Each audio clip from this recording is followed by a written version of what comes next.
Hi, my name is Dr. Michelle Maldonado, and I'm Dean of the College of Arts and Sciences at the University of Scranton. And welcome to our Mechanical Engineering Lab.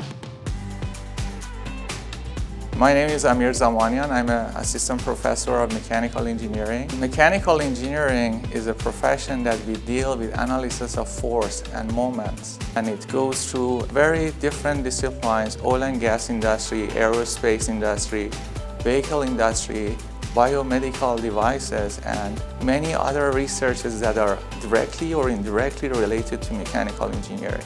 My name is James Harrington. I'm from the University of Scranton. I'm a mechanical engineer. I read a little bit of Isaac Newton and this whole idea that motion has these laws. We think of motion and we see it every day in our experience, but the fact that there's rules in which it follows, I thought that was like a really philosophical idea. So I just pursued mechanical engineering as a result.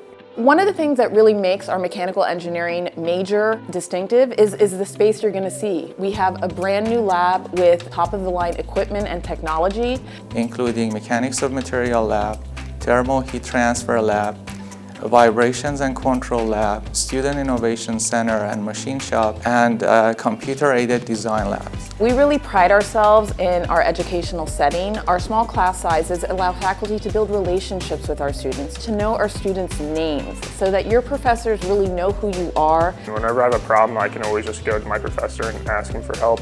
But they also balance being able to find it yourself. If it's a problem that he thinks you can solve, he's like, you should try this on your own first, and then I'll help you if you need help. What we are emphasizing here is to get hands-on experience for our students. In a way, when they will graduate, they get an experience. They will be exposed to some equipments that they might see in industry. We are a university that's very informed by our Catholic and Jesuit mission, and that really comes out in two ways.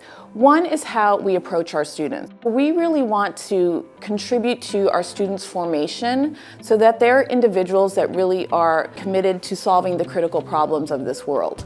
It also is expressed in our curriculum. And there we really want to have students have a holistic education where they're taking courses in theology, philosophy, history, because we want to make sure that we're exposing students to the broadness of education, but again, always grounded in that Jesuit and Catholic mission. It's awesome seeing how things work. You kind of just learn to appreciate everything from cars to even simple sliding doors. It's just really cool, neat seeing all the useful inventions humans have created. And as a mechanical engineer, you learn to appreciate, understand how those things work.